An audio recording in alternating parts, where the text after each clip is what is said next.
विनापरवाना बेकायदेशीररित्या गुंगीकारक मनोव्यापारावर परिणाम करणारा गांजा हा अंमली पदार्थ विक्री करण्याच्या उद्देशाने जवळ बाळगणाऱ्या एकास स्थानिक गुन्हे अन्वेषण शाखेच्या पोलिसांनी ताब्यात घेतलाय। ही कारवाई शहरातील मध्यवर्ती भागातील खिस्तगल्ली येथे केली आहे। याबाबतची माहिती अशी की आगामी लोकसभा निवडणुकीच्या अनुषंगाने पोलीस अधीक्षक राकेश ओला यांनी नगर जिल्ह्यातील अवैध धंद्यांची माहिती काढून त्यांच्या विरुद्ध कारवाई करण्याबाबत आदेश दिलेत। त्या आदेशान्वये पोलीस अधीक्षक दिनेश आहेर यांनी स्थानिक गुन्हे शाखेच्या पथकास जिल्ह्यातील अवैध धंद्यांची माहिती काढून कारवाई करण्याबाबत सूचना आणि मार्गदर्शन करून पथकास रवाना केले।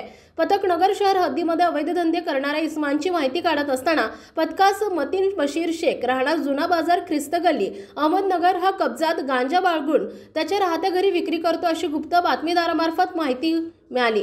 त्यानंतर पथकाने तात्काळ कोतवाली पोलीस ठाण्यातील पोलिसांना सोबत घेऊन जुना बाजार खिस्तगल्ली या ठिकाणी जाऊन मतीन बशीर शेख याच्या वास्तव्याबाबत माहिती घेऊन त्याच्या राहत्या घरासमोर जाऊन खात्री केली असता घरात एक इसम लोखंडी कॉटवर बसलेला दिसला। त्यात पोलिसांनी त्याचं नाव विचारलं असता त्यानं त्याचं नाव मतीन बशीर शेख वय वर्ष 45 राहणार जुना बाजार खिस्तगल्ली अहमदनगर असं असल्याचं सांगितलं। त्याच्या घराची झडती घेतली असता कॉटच्या खाली एका शेंदरी आणि पांढऱ्या आणि सिल्वर रंगाच्या गोणीमध्ये उग्रवास येत असलेला ओलसर पदार्थ बिया बोंडे काड्या पाने संलग्न असलेला पाला मिळून आला।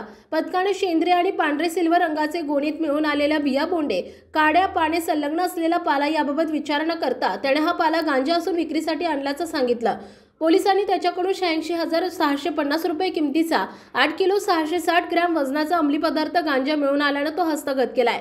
या प्रकरणी पोलीस ठाण्यात पोलीस कॉन्स्टेबल रवींद्र गुंगासे यांनी दिलेल्या फिर्यादीवरून मतीन शेख याच्या विरुद्ध गुंगीकारक औषधी द्रव्ये आणि मनोव्यापारावर परिणाम करणारे पदार्थ कायदा सन 1985 चे कलम 8क-20 प्रमाणे गुन्हा दाखल करण्यात आला असून सदर गुन्ह्याचा पुढील तपास कोतवाली पोलीस स्टेशन करत आहे। ही कारवाई पोलीस अधीक्षक राकेश ओला, अपर पोलीस अधीक्षक प्रशांत खैरे, पोलीस उपाधीक्षक अमोल भारती, नगर शहर विभाग यांच्या सूचना आणि मार्गदर्शनाखाली स्थानिक गुन्हे शाखेचे पोलीस अधिकारी आणि अंमलदार यांनी केली आहे।